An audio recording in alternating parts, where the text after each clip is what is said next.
Tungabhadra gate కొట్టుకుపోవడం గురించి మాజీ మంత్రి అంబటి రాంబాబు సంచలన వ్యాఖ్యలు చేశారు. తాజాగా మీడియా సమావేశంలో ఆయన మాట్లాడారు. ముఖ్యంగా గతంలో గుండ్లకమ్మ గేటు కూడా కొట్టుకుపోయింది. గతంలో గుండ్లకమ్మ గేటు కొట్టుకుపోవడానికి చంద్రబాబు హయాంలో జరిగిన అలసత్వమే కారణమని తెలిపారు. ఈ రాష్ట్రాన్ని చంద్రబాబు ఎన్ని సంవత్సరాలు పరిపాలించాడు, జగన్మోహన్ రెడ్డి ఎన్ని సంవత్సరాలు పాలన సాగించారని ప్రశ్నించారు.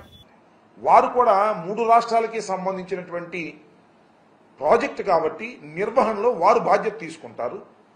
చైర్మన్గా వారు ఉంటారు. ఇది దాని కన్స్ట్రక్షన్. దానికి సంబంధించి దానిలో ఒక గేటు కొట్టుకుపోతే అది జగన్మోహన్ రెడ్డి గారి సైడ్ ఎఫెక్ట్ అని, జగన్మోహన్ రెడ్డి గారి వల్లే కొట్టుకుపోయిందని ఇలాంటి దుష్ప్రచారం చేసేటటువంటి కార్యక్రమం చేయటం చాలా దురదృష్టకరమని ఈ సందర్భంగా నేను చెప్పదలుచుకున్నాను. ఏది జరిగినా అది జగన్మోహన్ రెడ్డి గారి అకౌంట్లో వేసేసి తప్పుకోవాలని చంద్రబాబు నాయుడు గారు, తెలుగుదేశం ప్రభుత్వం, ఎల్లో మీడియా ప్రయత్నం చేయటం అనేది దుర్మార్గమైనటువంటి అంశం. ఇదే విధంగా మరి జగన్మోహన్ రెడ్డి గారి టైంలో పులిచింతల 16వ గేటు కొట్టుకుపోతే వితిన్ 20 డేస్లో దాన్ని రిపేర్ చేసేసి ఏర్పాటు చేసి నీరు కిందకు పోకోకుండా ఆపడం జరిగిందనే విషయాన్ని మర్చిపోయారు. అప్పుడు కూడా చాలా బురదరాత రాసేటటువంటి కార్యక్రమం చేశారు. జగన్మోహన్ రెడ్డి గారి వాళ్ళే కొట్టుకుపోయింది. అది కొత్త ప్రాజెక్టు.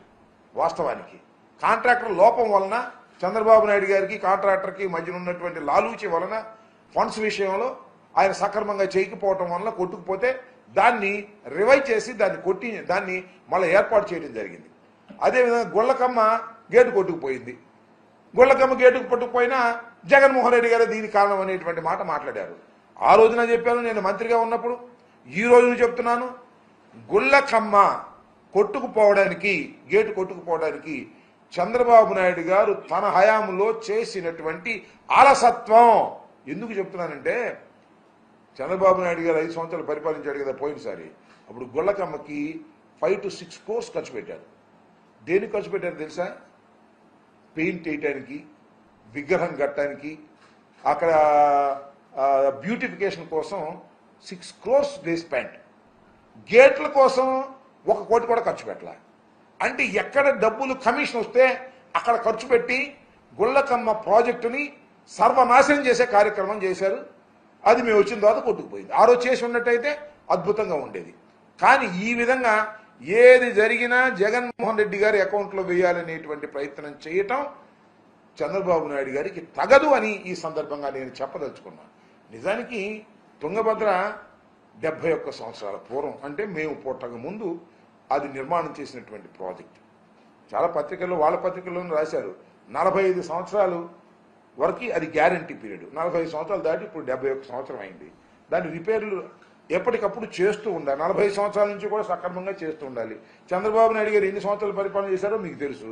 జగన్మోహన్ రెడ్డి గారు 5 సంవత్సరాలు పరిపాలన చేస్తే జగన్మోహన్ రెడ్డి గారు సరిగా చేయకపోవటం వల్లే పోయిందనేది ఒక ఉమ్మడి ప్రాజెక్ట్. అది కర్ణాటక, ఆంధ్రప్రదేశ్, తెలంగాణ స్మాల్ షేర్ ఉంది. మొత్తం సిడబ్ల్యూసి చూసుకుంటుంది. ఆ నిర్వహణ వేరే ఉంటుంది. ఫండ్స్ మనం కేటాయిస్తాం. అయితే మనకు కూడా కొంత అజమాయిషి ఉండే మాట వాస్తవం. దీన్ని జగన్మోహన్ రెడ్డి గారి మీద నెట్టేందుకు ప్రయత్నం చేయటం చాలా దుర్మార్గం, అన్యాయం, దురదృష్టకరమని చెప్పదలుచుకున్నాను. ఇది ఇప్పుడు అంతే. చంద్రబాబు నాయుడు గారు ఏది చేసినా జగన్మోహన్ రెడ్డి గారి వల్ల పోయింది, లేదా రాజశేఖర రెడ్డి గారి వల్ల పోయింది, నేను అద్భుతంగా చేస్తాను అనేటువంటి మాట మాట్లాడుతున్నారు. దురదృష్టం ఏంటంటే, చంద్రబాబు నాయుడు గారిని అనేటువంటి వయసు నాకు లేదు, చంద్రబాబు నాయుడు గారిని అనేంత అనుభవము నాకు లేదు. ఆయన చాలా అనుభవం కలిగిన వ్యక్తిగా ప్రచారం చేసుకుంటున్నారు.